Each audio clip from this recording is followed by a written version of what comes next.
Good afternoon, folks. Behind me is the Lixiang showroom, and we're about to shoot the updated L-Series lineup, the L-Series crossovers and MPV Lixiang Mega. There's a lot to see. I wonder how they will respond to their competitors in light of this fierce price war. Let's go. The biggest improvements were made to the suspension and lidar autopilot. There are some other cool features too, which I'll show you inside. They claim that the lateral roll here is 24% less. During acceleration and braking, it pitches and lifts 12% less. That's interesting, by the way. The strongest feature of this car, the strongest, is the comfort of its suspension. That's why people buy it. It's incredibly smooth on bumps. If they manage to add handling without sacrificing comfort, it will be great. Usually, as I typically do, I take a car, test it for a long time, and then write down my impressions. But this is the first car in southern China that can be taken for a test drive in the city. They only appeared yesterday, and this is the very first one. And since I really wanted to test it and show it to you, I'll test it right now and see how it goes. Sitting next to me is a manager who will tell me why you drive like that. The generator is on, and everything is in sport mode. All set. The same 450 horses. Acceleration is 5.2 to 100.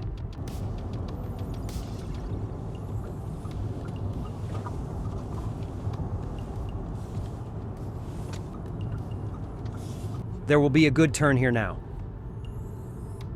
Let's go. Manhole 1, manhole 2.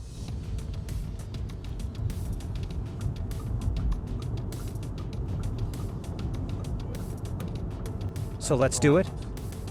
70. 70 was great. We'll try 90. Yes, it improved a bit. It got a bit better. That was 90, for your information. I don't notice reducing of those 12% of pitching and lifting at all. It didn't get stiffer. That's very good. It didn't get stiffer. Do you know what Lixiang's strong point is?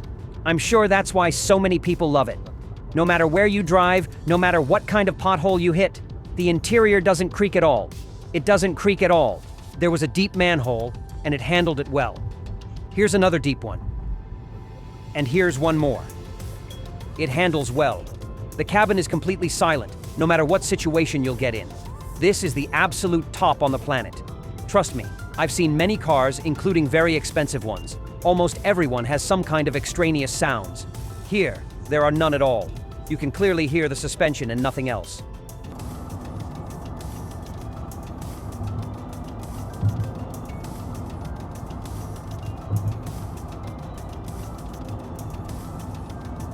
Look, I've been driving the Lixiang for 2 years. I know this car very well. Since I drove it and the Lixiang owners did too, they will feel that the handling has improved just a little bit. Just a bit. Keep this in mind. First-time test drivers after testing the previous model will likely not feel any difference. You need to drive it every day to notice this small change. That's it. Look, it has 5.5 seconds to accelerate to 100. According to the technical specifications, it's 5.2. In reality, it's unlikely that anyone could achieve that. And look at this.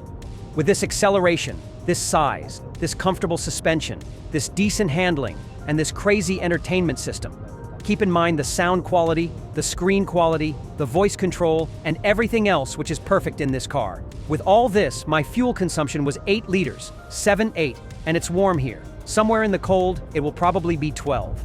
As far as I know, any German car with such acceleration to 100 and exactly this body size, 3 rows, this high, this wide, will consume 20. But here, it's 812. If you intend to drive 100,000, that's a good savings. I'll throw in a calculation here. How much will you save on 100,000? If your fuel consumption is 20 liters, or if it's 10? On all websites, the Lixiang with up to 50,000 km on the odometer, a 3-year-old Lixiang, is falling in price less than the BMW X3, which was sold together with the Lixiang as new at the same price. That is, a person who bought a BMW X3 3 years ago, while his neighbor bought a Lixiang L9 for the same price, the BMW owner will get less money when he sells this car now. Regardless of what color you choose for the exterior, this entire section will only be available in that color. That is what they have decided. It's not golden. It's a very light coffee color. That's how it is. The same applies to the main logo, which is now this color. There used to be one table on the right, but now there are two, the same tables. Yes, everything is the same. This is the document holder, and this is the footrest. The screen has become 85% larger, almost twice as big.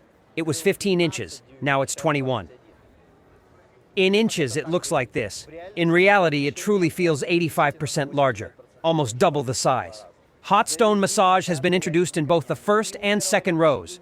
There are 18 points for the back and buttocks. Now, let's see how it works. I think you can see how much bigger it has become. Look, these captain's seats on the left and right now have 4D cinema mode. If you've never experienced a hot stone massage in a car, I first saw it in Yangwang U8. No other type of massage comes close to the quality of a hot stone massage. That's how I feel about it. Especially when it's cold in winter, it really warms you up nicely. It's very pleasant. Honestly, I rarely turned on the regular massage, but I constantly use the hot stone massage in my U8. I want to be thoroughly warmed up. The position remains the same, but there is a footrest. I just threw my legs on it. With such a large screen, it feels more modern. The only thing I don't understand is if I want to take this position, and this is the best position.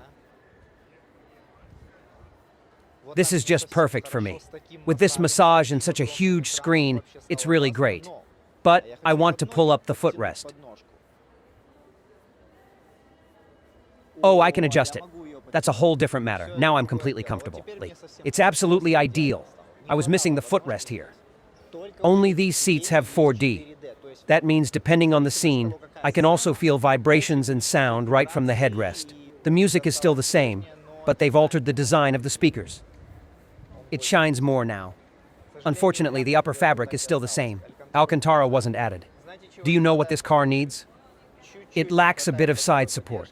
And the seat doesn't have enough adjustment, so I could raise it a little higher, so that I don't slide down when braking, so I can brace myself with my legs. Then they need to give us a little lateral support here, and this car will take on a whole new look for the driver. That's what's missing here. And now, instead of a mirror, we finally have a display that shows the rear camera. I know that some people have questions about this technology. People who prefer looking in the mirror because it's clearer to the eye and the distance to the car is more familiar. Let me tell you right away, this is complete nonsense. Absolute nonsense. After just 3 days of using this, your eyes get used to it. Yes, it's a little different, but they get used to it. And you understand where the car is, how far away it is, and in general, you just see a better picture, not through the whole car. You can immediately see what's happening behind you, and this technology has a huge advantage in that you can see well in the dark. The camera shows a brighter view than the regular mirror. Regarding the interior trim materials, I thought they would need a facelift now and they would try to cut corners. No way, these are the same materials and they are better than those in the 7 Series BMW. The back remains unchanged. It's still plastic. Only heating here. And of course, I can still adjust the backrest. Unfortunately, the seat doesn't move. By the way, they offer a very interesting feature here. I'll show you now. You can order it in the store. I think it's very functional. The captain's chairs now come with charging ports. They upgraded to a more advanced lidar that now has a range of 300 meters. This is one of the car's most significant improvements. The autopilot has improved. It has become better and more precise. And if any of you think that Lixiang is investing its money in the wrong things, you are very much mistaken. Every car brand periodically publishes statistics, and these show that the number of autopilot activations is growing faster every day than the number of cars sold. This suggests that people in China are using autopilot more often. If they are using it more often, it means they want to. And that means they are now weighting and choosing cars based on which ones have the best autopilot. I've noticed that as soon as I get into a heavy traffic jam or even a light slowdown, or when I'm in a tunnel where I can't switch lanes and I'm just driving because of the solid lines, I immediately turn on the autopilot because I'm just too lazy to drive the car and start doing my own things. I started asking managers of various car brands this question, and they all say the same thing. People who come to look at cars first ask about the autopilot and what level it is, and if they can test the autopilot during a test drive. In other words, this is what people are primarily interested in today. I understand that here in China, everything is moving towards the introduction of these little buses that we see at auto shows, right? Driverless, family-oriented cars. People will simply ride with their families on autopilot. Everything is moving in that direction. The wheels have been redesigned, and now they look like this. The battery is still 52 kilowatt hours, just as it was, 280 kilometers CLTC. Since I sold Lixiang, I haven't been to their store in a long time. It turns out that there are many interesting things here, and if you buy all of them, Li's configuration is not so poor compared to its competitors. Do you recall I showed you the new remote for the Huawei M9? Lixiang has one as well, priced at 800 yuan. With it sitting in the back, you can fully control the entire car. Check out this cool little table. It fits into the cup holder in both the front and rear rows. It looks attractive, stylish, and it rotates. For 700 yuan, you can buy sunshade for the windows in the second row.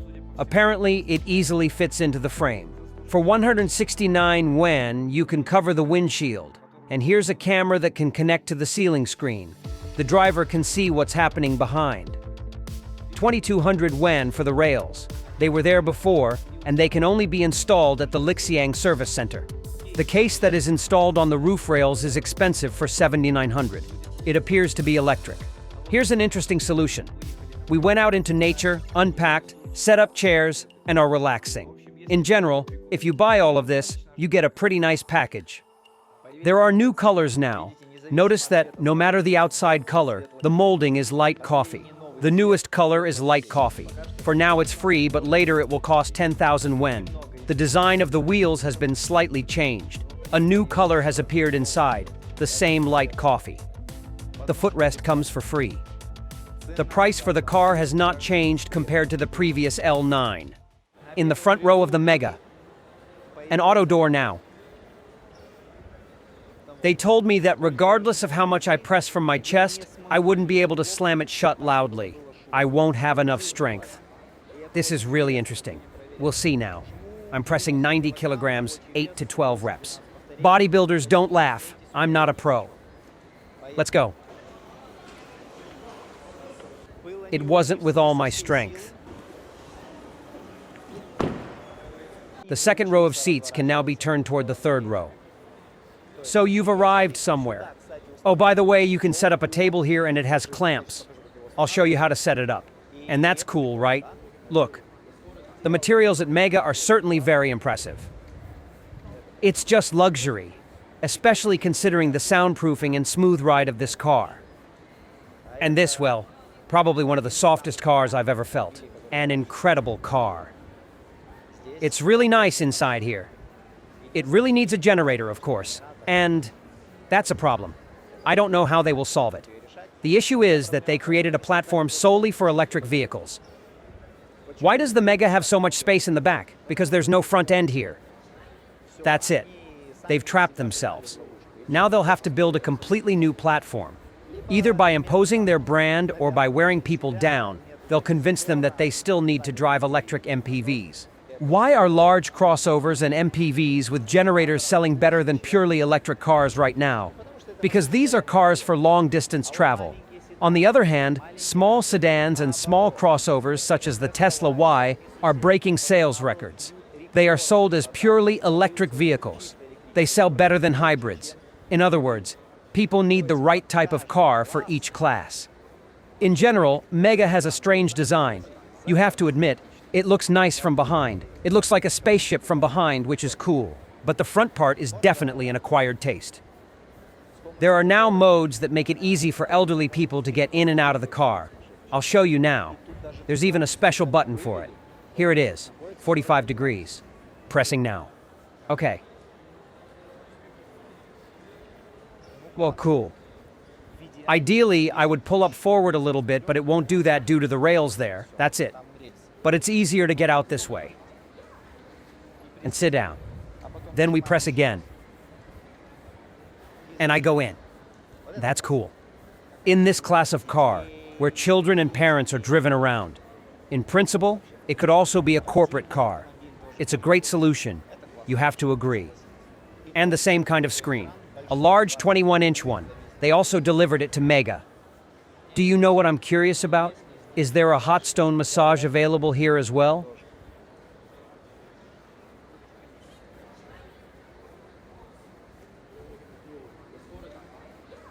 Yes, it's heated. Yes, they have hot stone massages. Nice.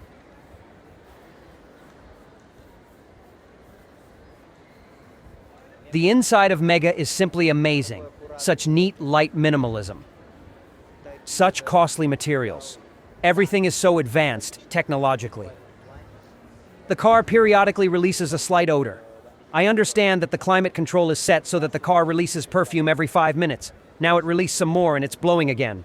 So the car always smells nice. Yummy. The Mega is really cool inside. Just top-notch. The L7 also got a new lidar, a new chip, and thus a more advanced autopilot. It also got a new suspension, a double air suspension. Previously, it had a single-chamber air suspension. Now, even in the mid-range version, the battery is 52 kilowatt-hours. There are also new colors inside and outside. Li6 has a new lidar, chip, and improved autopilot. New colors and nothing else. In conclusion, I will say this. How do I feel overall? I feel that it does not have as much money as Geely, BYD Corporation, and Huawei. And these are the main competitors of Denza N9, Lynk & Co 90, Zeekr 7X, and Huawei M8. Lixiang does not have as much money as they do. They cannot provide that many horses, rear-wheel steering, or turning on the spot. They simply cannot. They are incapable of doing so. Those companies can operate at a loss, but Lixiang cannot. They would immediately go bankrupt. They simply do not have that kind of money. However, they do have a fairly strong team. Why? Let me explain. Because they know that giving more features and more horsepower isn't as important right now as giving the best autopilot. Someone on the team is really good at monitoring and is bold enough to make decisions, perhaps even the owner of the company himself. With the next restyling, if they don't give it more horsepower, more acceleration, or make it sportier, but at the same time give it a better tuned suspension for handling, slightly better noise insulation, and an even better autopilot, I think that will be enough equipment to not seem too poor compared to their competitors. Well, that's what I think. Okay, I'll say goodbye now. Take care of yourselves and your loved ones. See you again soon.